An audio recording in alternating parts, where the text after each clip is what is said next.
Marfrig. Somos la empresa global líder en proteína vacuna. Compramos todas las categorías para faena e invernada. Marfrig.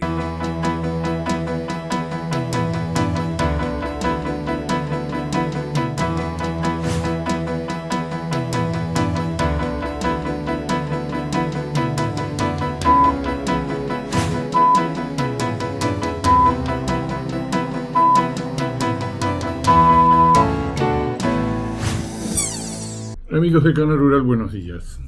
Bueno, un precio de la hacienda que el mercado lo está aprobando, la demanda lo está aprobando, el consumo interno y la exportación.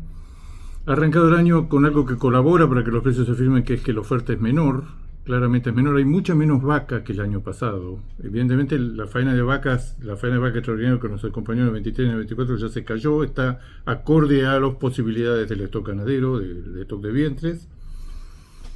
Ha caído vacas y vaquillonas porque hay vaquillonas y novillitos porque hay menos hacienda de los corrales, que es el principal proveedor de este tipo de hacienda. Entonces estamos en presencia de y hay menos novillos. Más que problemas para el consumo. El consumo está menos provisto que antes de esa hacienda liviana de consumo, proveniente de feedlot, pero sobre todo la exportación, que tiene márgenes negativos, que tiene contribución marginal negativa y que además tiene una escasez especial de novillos. Uno de los motivos por los cuales está tan firme el Hilton en Europa es la perspectiva de que Argentina, o la posibilidad de que Argentina no pueda cumplir la cuota Hilton o la totalidad de la cuota Hilton por el tema de la falta de disponibilidad de novillos. Hay menos novillos y menos vacas. Y en general hay menos hacienda. Este va a ser un año en que probablemente el volumen de hacienda faenada no repita las 14 millones de cabezas del año pasado. Los precios están de acuerdo a la estacionalidad. Siempre lo contamos en micros anteriores.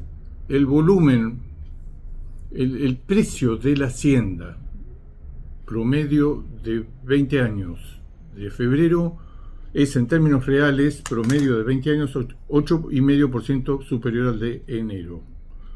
Después pega otro salto, de acuerdo a la estacionalidad, que puede darse o no, pero yo le contaba en el micro anterior, en 16 de los 17 últimos años se verificó este tipo de estacionalidad. En marzo sube, pero solamente el 1,8%, un salto adicional con respecto a los promedios del mes de febrero previo, y después se estabiliza. Y después, cuando empieza a aparecer el grueso de la hacienda de feedlot en julio-agosto, empieza a caer. Los feedlot están con un nivel muy alto de ocupación, en gran medida por los meses de la seca, en gran medida por la demanda de la exportación, que ve que si no se hace sus propios novillos, la disponibilidad de novillos de este año va a ser más crítica aún que el año pasado.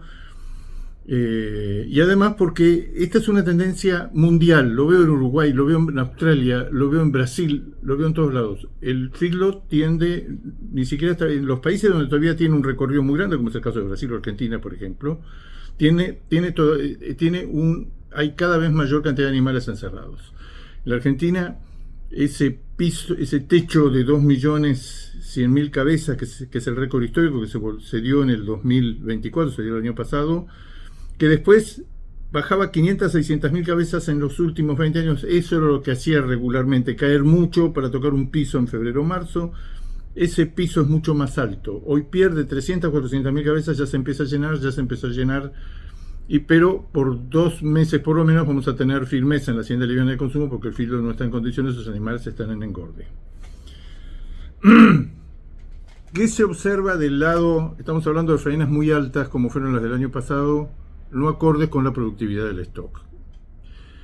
Hemos contado que los datos que están apareciendo muy dispares, de muy diferentes orígenes, de las diferentes provincias, distritos, departamentos, de la vacunación, hay algo que no es una sorpresa. Hay 5% menos de novillitos, hay 5% menos de vaquillas, que es una magnitud, pero no sería otra cosa más que reflejar ya crecidos, ya adultos, los terneros que faltaron en el otoño anterior. Los volvemos a tomar la foto y ya no son terneros, son novillitos y vaquillones, hay 5% menos. La novedad es, no se vacunó vaca, porque esta fue la categoría, la segunda campaña del 24 fue categoría menores.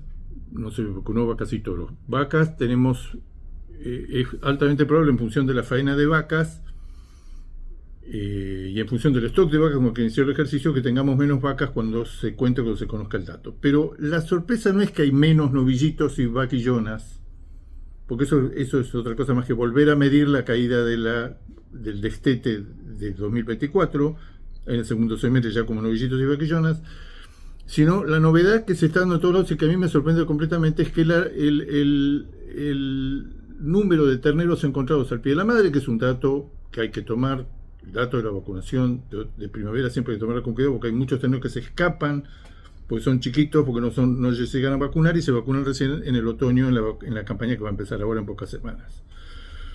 Pero la sorpresa es que el número de terneros que se está encontrando en todo el país, a la par que encontramos 5% menos de novillitos y 5% menos de vaquillones, estamos encontrando una cantidad muy importante en caída de novillos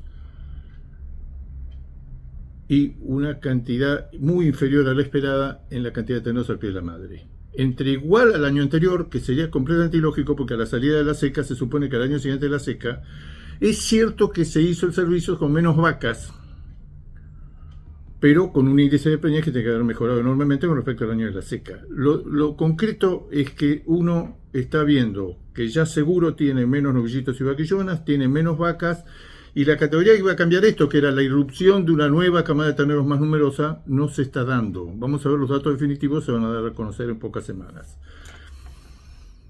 Dos datos perdidos que se publicaron esta semana que me parecieron interesantes. Olavarría, segundo partido más poblado, cerca de 800.000 cabezas en la provincia de Buenos Aires, 800.000 cabezas que se vacunaron, no se vacunó la totalidad, pero en menores dio 5% menos que el año pasado. Y en Bolívar, que es una noticia que se difundió mucho en las redes sociales, Bolívar se encontró 19% menos de hacienda que la segunda vacunación del 2023. Todo esto puesto a pensar cuál va a ser la oferta que nos va a acompañar en los próximos años, en los próximos meses y años, puestos a pensar que en algún momento, si la ganadería argentina empieza a retener, va a ofertar menos, porque está retenido, está guardándose hembra, lo va a sacar de la oferta de hacienda, de la faena, y además porque todo indica que el mercado internacional, de la manera que arrancó este año, que es la continuación del año anterior, pinta muy bien. Nosotros no lo podemos aprovechar por la tasa de cambio, pero pinta muy bien. Hoy, volvemos a repetir, hay un piso dado por el consumo que no quiere bajar de los 45 o 47 kilos y lo está demostrando y que apenas tiene una mejora, como probablemente la tenga en los próximos meses y años, se va a volcar sobre hoy ya el consumo ya no es ya no es de 44, 45 kilos, ya se elevó a los 48, 50 kilos. Hay más consumo de una carne que moneda constante es más cara, hay una mayor demanda del consumo interno, reflejo de la mejora, que ahora paró de la mejor relación entre salarios y entre salarios, entre ingresos de la población y carne vacuna. Una palabra, la evolución de los insumos. Los insumos vienen creciendo hace meses y meses y meses por debajo de la inflación. Es una buena noticia que no es otra cosa por la influencia del dólar sobre el precio de muchos insumos ganaderos. No es el crawling peg del 2% y de ahora del 1%. Le recorta el poder de compra al sector más dinámico de la ganadería argentina, que es claramente la exportación, pero eso como un efecto negativo, pero como el otro efecto lo que estamos viendo es que no hay otra manera de explicar que desde noviembre, 1 de noviembre del 2023, cuando empieza todo este salto, vuela todos los precios relativos vuelan por el aire y se acomodan y ahora tenemos un nuevo sistema de precios relativos, mientras la inflación fue del 180%, los insumos ganaderos, medidos con un indicador que seguimos del año 99, hace más de 25 años en el informe ganadero, este índice de insumos ganaderos, frente a una inflación del 180%, creció 125%. Y lo que estamos viendo en los últimos meses, que con inflaciones del 3, del 4%, ahora ya cayendo, los insumos ganaderos han crecido 10 meses consecutivos por debajo de la inflación.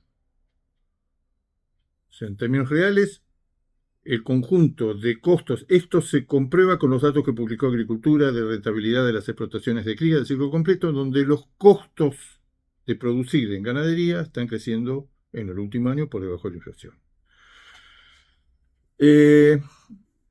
Precios reales, ¿cómo evolucionan los precios reales? Lo dijimos, pegan un salto en el mes de febrero, como promedio de los últimos 20 años, ese salto es del 8,5%, puesto a mirar la estacionalidad de los precios.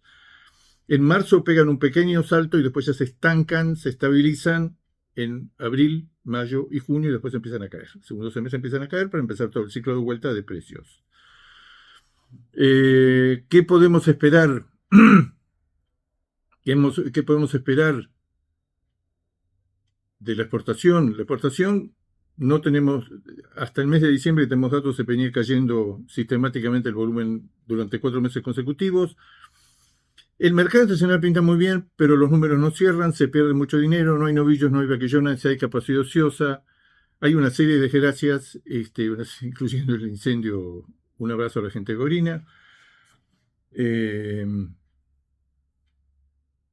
Quiero decir, la exportación está frente a un panorama extraordinario en materia. El año arrancó como continuación de lo que fue el año pasado. Volúmenes muy altos, no es una casualidad lo que veníamos pronosticando, que eso, por otra parte, todos los pronósticos coinciden. El salto de volumen que se dio el año pasado es imposible que se vuelva a dar este año. ¿Cómo arrancó el año? Con precios entre 15 y 20% promedio de todas las situaciones posibles con respecto al año pasado, y en volúmenes estabilizado. Mejor precio, este es el año de los precios, básicamente porque por la aparición o por la afirmación de la demanda americana que va a ser detrás de China. China está mejorando los valores que ofrece después de la salida del año nuevo lunar.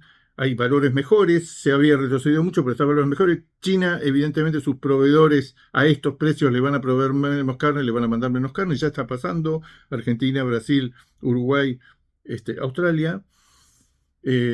Pero digamos que el mercado internacional presenta un panorama muy interesante y no sería raro que los americanos, cuando publiquen en abril el volumen de comercio internacional, por quinta vez consecutiva tengan que corregir a la suba el volumen calculado para el 2024 y el que prevé para el 2025. Lo que se está viendo es que el año, si ustedes me preguntan cómo arrancó igual en volumen y 15-20% arriba en precios, con respecto a un año atrás. ¿Qué van a ser los principales protagonistas? Para Estados Unidos se prevé que va a tener un pico de demanda en el segundo semestre,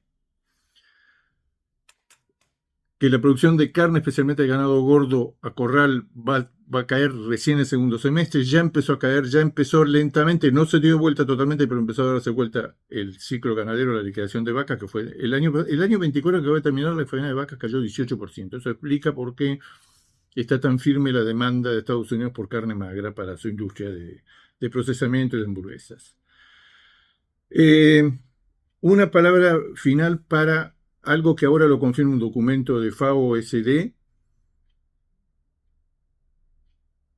un cálculo del mercado internacional que hace FAO, que es más completo que el cálculo que hace el USDA, y donde encontramos, siempre hemos dicho, ese conjunto de países, Tailandia, Indonesia, Filipinas, Vietnam, el conjunto de países del sudeste asiático que juntan 600 millones de habitantes y que son una fuente extraordinaria de demanda nueva, sorprendente, que está en el mismo proceso que en algún momento fue Corea y Japón, que después fue China y que ahora está apareciendo en el sudeste asiático. Ese conjunto de países, vuelvo a repetir, que calculábamos que están importando 1 millón de toneladas, el documento de FAO dice no están en el 1.400.000 toneladas cuando se incluye el ganado en pie y la carne, todo un equivalente carcasa. Quiero decir, un mercado internacional con una concentración muy grande. Ese mismo documento lo que habla es que Asia este año va a comprar contra 2 millones de toneladas de Norteamérica y 1.100.000 toneladas de Europa. Asia va a comprar 8 millones de toneladas. El mercado, evidentemente, está en Asia. Amigos del Canal Rural, será hasta el próximo jueves. Marfrig. Somos la empresa global líder en proteína vacuna. Compramos todas las categorías para faena e invernada. Marfrig.